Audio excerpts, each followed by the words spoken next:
All right, we'll move on to our communications year-end report. Mrs. Zervos will present on the communications program and review from this school year. Welcome. Thank you. Hi, everyone. Thanks for having me tonight. Rounding the corner to close out the end of my first school year here. It's been a really great year. I've learned a lot. I'm very excited to plan for the future of district communications.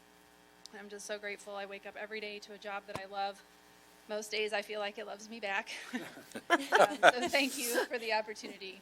It's been a really great year. So I just want to start off by sharing with you some of the things that we're already doing and some of the methods that we have in place. Of course, social media is a fantastic tool for us, and we rely on it heavily to reach a whole lot of people very quickly on different platforms. So I'm going to go into some detail with our heavier hitters here in just a minute. Facebook, Instagram, Twitter, and YouTube, of course, are the four primary. We have great relationships with our local newspapers, and I'm going to talk more about that here in a minute. And we also have a fantastic partnership with Results Radio. Dr. Zallis and I frequent the morning there at least once a month, and that is always an interesting moment. It's a lot of fun. There we go.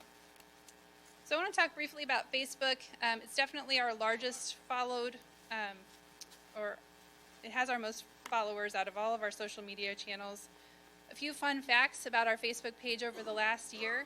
We've increased the fans from just over 3,400 to almost 4,200 from July to April. It's a 22% increase, so I feel like people are really starting to notice, and it's gaining some traction.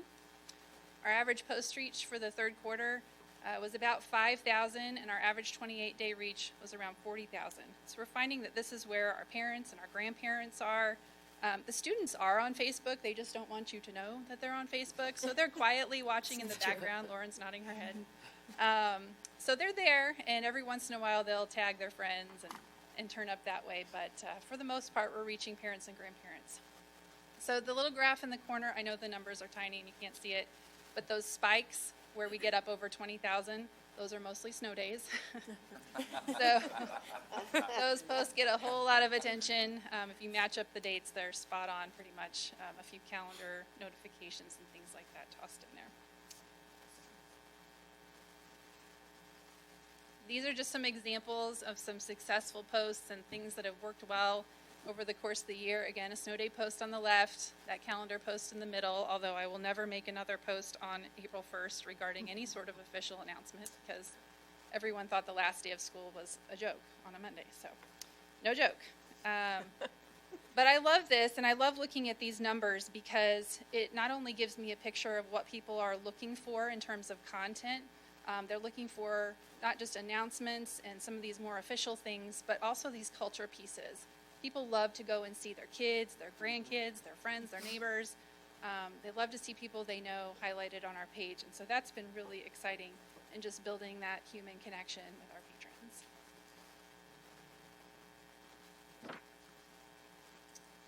patrons. Instagram is new this year to our district. I set up the page in the fall of 2018. It's been really successful so far. If you're not following the page and you're on Instagram, please go check it out. Instagram is just a little different. It's very visual and lighthearted and fun, and we're finding that we're connecting with a lot of our students there.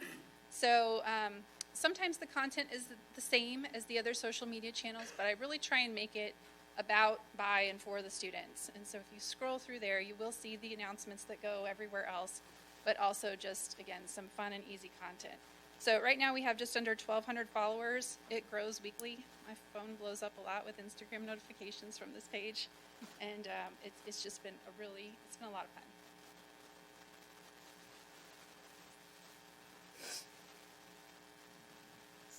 Someday I'll get there. Thank you. So just a couple quick comments about our press and newspaper relationships. We've tried to streamline all press through a central point of contact this year, meaning most press releases are going out through my office and then into a central point of contact at both the Raleigh Daily News and the Phelps County Focus. Again, they have been wonderful media partners with us over the last year and previously, of course. The Focus has been kind enough to add me in as a guest writer, so I write a bi-weekly column, topic of choice, so if you have suggestions, I'd love to hear them, and because that 2 weeks rolls around really fast. And it's done a good job, I think, of expanding our reach into the community. So I have a lot of people stop me, like in the grocery store or other places, and say, "Oh, read your article," and ask me a question about that. So they've served as really good conversation starters. We also partnered with the Phelps County Focus to start the first ever SOURS internship. Maya Bond was selected as their internship this year to pilot this program. It's a paid internship, and she writes a weekly column, and she's done a really great job. So we're excited about that and to continue that as well. Just one more way to connect the school and the community. A couple quick comments about video production. Our YouTube channel in the past has been very heavy with board clips, which are wonderful, and lots of recognition. So my goal that's slowly moving forward this year has been to add some new and fresh content to that. So you can see just some title screen shots there. District 31 News is a new thing, and it's just sort of a as-needed basis when we have a topic that could benefit from video explanation, or maybe something that's too long for a social media post. I've been trying to put together short, under 3-minute videos on those topics. So we did one on the calendar committee and that process, and then Laura Brown helped me out with one, and we featured early childhood back in the winter. So, also of special note is the first ever communications internship. So Daniel King, who you know very well, is the former student board rep, has taken on an internship with me. He started in January. He's done a great job, and he's really helped me out with a lot of video production. So I certainly couldn't go without giving you this little sneak peek of our new district website. It's still in very early stages, so I'm excited to show you this as it develops, but this is a little bit about what it'll look like. The new website and the mobile app, I anticipate they'll be premier sources of district information, and just kind of create a whole new world of communication for us. We're still on target for August 1st as our launch date, and we're working on content migration and other construction pieces of that. So we hope to be encouraging parents to download the custom app and visit the site at open house and during those back-to-school communications. That's very exciting. Yes, it is. Oh, And it looks like a lot of work. I've been really trying to contain myself over this. Not easy. So moving into the actual plan, which is on pages 41 to 47 of your packet, just know that this plan is really a combination of the current groundwork, things that have been done in the past, my vision for the program, and feedback from the focus group and district-wide survey that was conducted last month, and just built on that foundation of district mission, beliefs, and goals. So I know you all have had this in your hands for a week or so, so I'm certainly not going to read it all to you. You're welcome. But I do want to point out a few new things. This page is going to look really familiar. You all are familiar with the mission, beliefs, and goals of the district. But the communications mission statement is new. The idea of the mission statement is just to reach people where they are, create a lot of repetition and emotional connection, build relationships, which you're going to see a lot through the plan because it really is the most important piece, and just having easy access to that information on all the platforms we use. Feel free to stop me anytime with questions.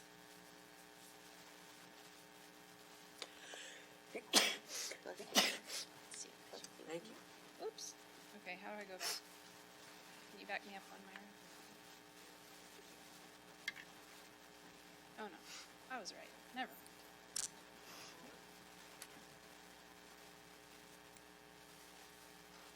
Okay. Yes, this one.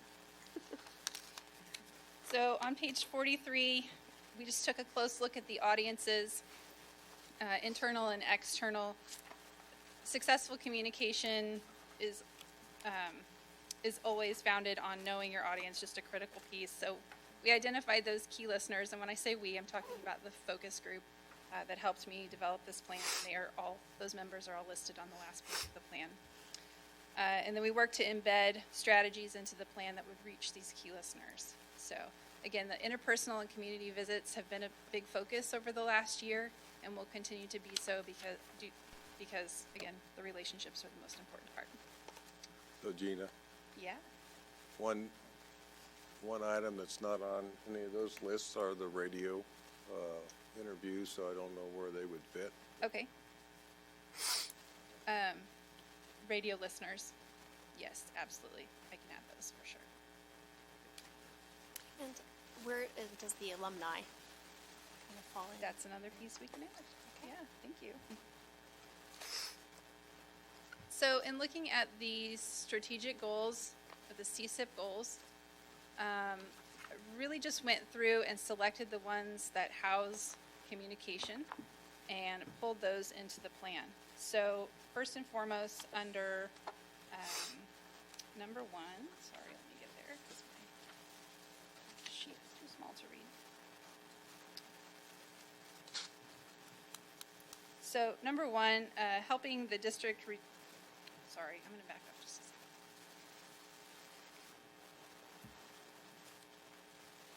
Yeah, sorry. I missed a piece.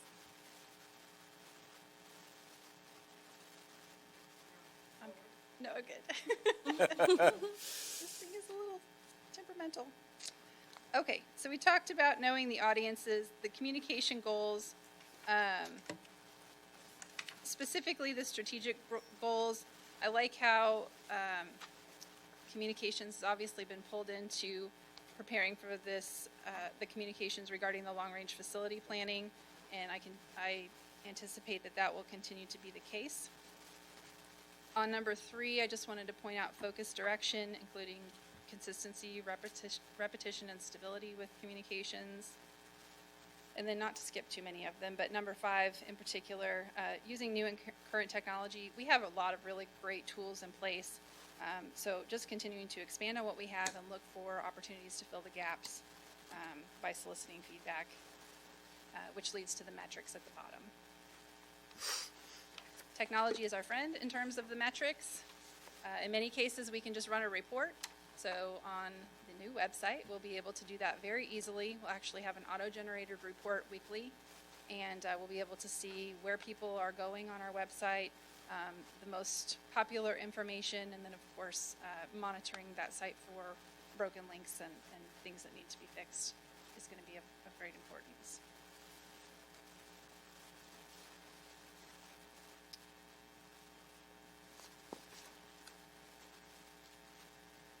On the next page, communication channels, you'll notice that we've shifted heavily towards electronic communications. That's of no surprise. Most of the print communications have electronic counterparts, and again, those interpersonal visits are going to be of the utmost importance. I'd like to include on the interpersonal visits just FaceTime in the buildings, and that's not one that's listed there, but something that I've focused on this year, just spending a lot of time at each campus and getting to know the staff and students.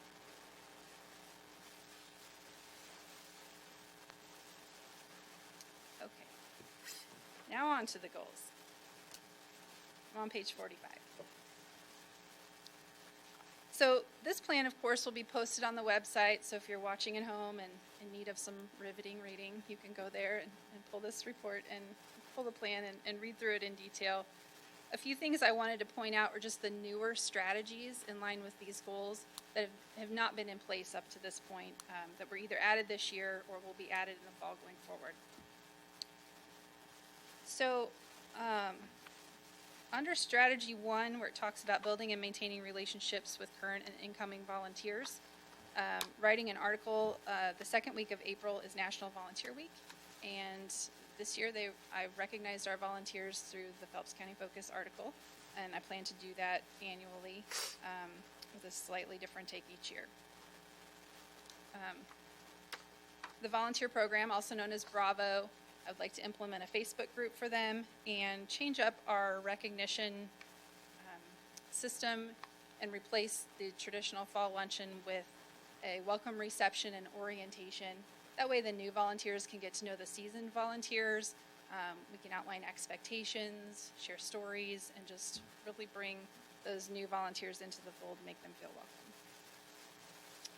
welcome. I'm also very excited under the next strategy, utilizing social media to reach all stakeholders. We've already talked a little bit about Instagram, but I'm really excited to launch the official district hashtag in the fall, hashtag Rolla Bulldogs. I know we've used Bulldog Pride a lot in the past, but other people use Bulldog Pride too. We still can, but Rolla Bulldogs will be unique to us, and that will serve a couple of purposes. First and foremost, to catalog our posts. So if you go on Twitter right now and you type in hashtag Rolla Bulldogs, everything that's hashtag Rolla Bulldogs will come up in one thread and you can read it all. I feel like that's a really exciting tool to have. We can also use that to monitor how we're being tagged, and just create some brand recognition and consistency.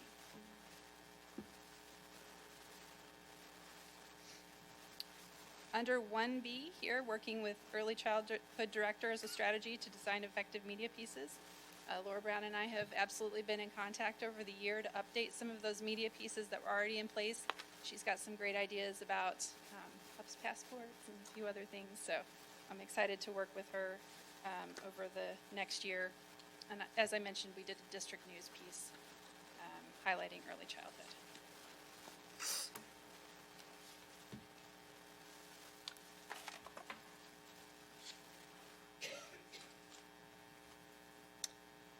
On the next page, page 46, a few newer items that I'd like to point out. Most of these action items we've already discussed when I went through the first few slides and talked about what we already have in place. But I'd like to place some emphasis on working in coordination with the tech department, Ginger King and her team on the long range facility plan survey, which you're going to hear a little bit more about tonight.